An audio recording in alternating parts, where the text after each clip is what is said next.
Monsieur l'ambassadeur président de la mission Libération, Monsieur le sous-préfet, Madame la conseillère régionale, Madame la vice-présidente du conseil départemental, chère Béatrice, Monsieur le président de la communauté d'agglomération du pays de Fontainebleau, cher Monsieur Goury, Mesdames et Messieurs les maires, Mesdames et Messieurs les élus, Monsieur le colonel commandant la délégation militaire allemande en France, Lieberjörg Dear Mary, Mesdames et Messieurs les officiers, Monsieur Clémenceau, Monsieur le Président de la Société des Amis de Georges Clémenceau, cher Monsieur Banzer, Monsieur le délégué départemental du Souvenir français, cher Bernard, Madame la vice-présidente des Amis de la Fondation pour la mémoire et la déportation, chère Marivonne, cher Monsieur Laforie, Monsieur Kleinherz, gendre de Georges Mandel, cher Wolfgang, Monsieur Clémenceau,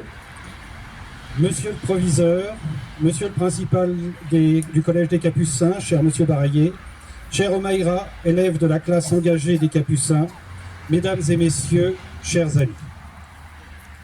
C'était il y a 80 ans, jour pour jour.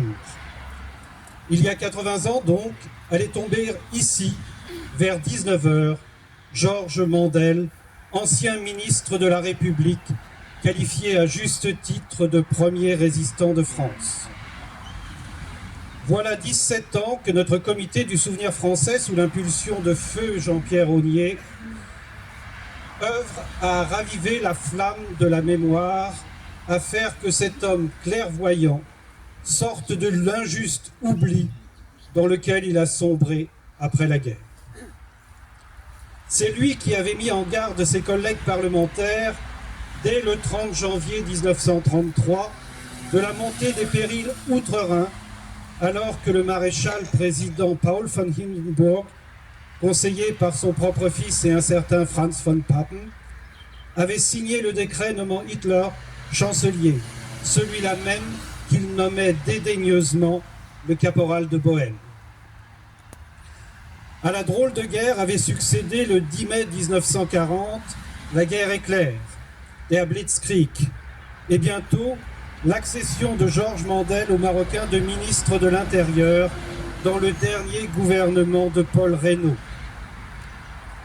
Lorsque le gouvernement quitta Paris, ce fut lui le dernier à partir. Comme on peut le lire sous la plume de Jean-Marc de Fauville dans son ouvrage « L'entrée des Allemands à Paris ». Je cite: « C'est Georges Mandel qui sera le dernier membre du gouvernement à quitter la capitale. Sa journée a été chaude, du moins quand il monte en voiture avec sa compagne, Béatrice Bréty, sociétaire de la Comédie Française. Il est assuré qu'aucun désordre ne menace Paris. » Fin de citation. Il fit donc partie des rares à vouloir résister à l'envahisseur. Il convainquit même un certain Charles de Gaulle, général de brigade à titre temporaire, sous-secrétaire d'État à la Défense nationale, de ne pas démissionner et de partir à sa place pour répondre à l'invitation du Premier ministre britannique Winston Churchill pour organiser la résistance française. Arrêtés à bord du Massilia, ce furent de longues et difficiles années d'internement qui débutèrent et qui le conduisirent au Portalet, au camp d'Oranienburg, près de Berlin, ou encore à Buchenwald. Quand soudain il fut rapatrié en France, et après un passage de quelques heures à la prison de la Santé à Paris, il apprit qu'il allait être transféré près de Vichy. Mandel n'était pas dupe en montant à bord de l'une des tractions noires de la milice. Le convoi prit effectivement la direction du sud en quittant Paris. Arrivé à Fontainebleau, à l'Obélisque, les Citroën bifurquèrent vers Nemours. Elles passèrent l'Aqueduc, quand au prétexte d'un problème technique, on stoppa ici et l'on s'engagea sur un chemin de terre. Un des capots fut soulevé et l'on fit mine de se préoccuper de la cause de la pseudo-avarie technique. Il fut alors proposé à Georges Mandel d'en profiter pour se dégourdir les jambes. À peine eut-il effectué quelques pas qu'une rafale de mitraillettes l'atteignit dans le dos.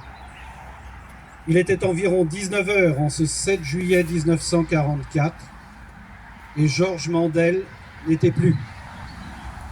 Cependant, comme je l'évoquais en préambule, qui se souvient aujourd'hui encore de Georges Mandel?